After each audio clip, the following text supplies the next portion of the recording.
Assalamualaikum warahmatullahi wabarakatuh. Wilujeng patepang deui dina pangajaran materi basa Sunda.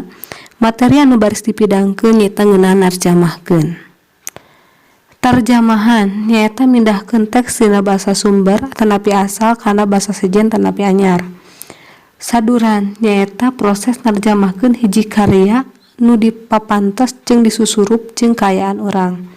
Janten bedana antara tarjamahan sareng saduran nyaeta tarjamahan mah mindahkeun deui teks tina basa sumber kana basa sejen anyar, ari saduran mah nyaeta narjamahkeun hiji karya nu dipapantos deui ku urang atanapi nu disusurup deui saluyu jeung kaayaan urang.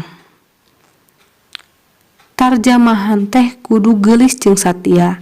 Maksudna nyaeta ari geulis teh kaendahanana kudu bisa dipindahkeun. Janten nalika dina tarjamahan teh teks satanapi makna kekecapanana sing geulis nyaeta dipertahankeun ayana kaendahan. Satia maksudna ulah mengpar tina rakitan wacana asalna, janten ulah ngayakeun deui tafsiran anu anyar. Cara narjamahkeun, kahiji narjamahkeun kecap per kecap. Dina prosesna nu narjamahkeun teh kacida satiana kana teks asalna.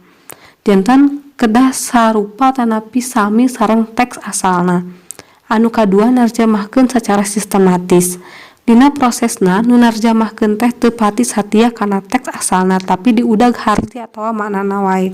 Janten ieu mah sami sareng pendekatan. Mana anu ngadeuketan kana eta harti atanapi maknana. Perasaan anu katilu nyaeta narjamahkeun secara idiomatik. Mindahkeun idiom-idiom nu nyampak dina basa aslina kana idiom anu nyampak kana basa sejen. Tah salian ti tilu cara nu tadi, yen dina proses narjamahkeun teh kedah dibarengan ku kamus jeung palanggeran ejahan lamun dina bahasa Sunda mah. Nu salajengna aya tilu kamampu nu kudu dicangking nalika rek narjamahkeun. Kahiji kamampu gramatikal. Naon atoy kamampu gramatikal? Kamampu gramatikal teh nyaeta kamampu milih kekecapan, nyusun kalimah jeung ngalalapkeun ejahan. Anu kadua kamampu sosiolinguistik, nyaeta kamampu ngeunaan hiji basa dina kahirupan sapopoe di masyarakat pamakena. Sedangkan nu katilu nyaeta semantik, kamampu ngaguar harti atawa makna. Tah ti dieu aya contoh paribasa Sunda anu hartina sarua jeung paribasa dina basa Indonesia. Contona aya kawas cai dina daun tales, sarupa jeung paribasa dina basa Indonesia nyaeta seperti air di daun talas. Anu kadua aya nu asih di pulang sengit, sarupa sareng paribasa dina basa Indonesia nyaeta air susu dibalas dengan air tuba. Anu salajengna aya kudu bisa pindah cai pindah tampian. Sarupa jeung paribasa dina basa Indonesia nyaeta di mana kita berdiri di situ langit dijunjung. Sareng anu sanesna.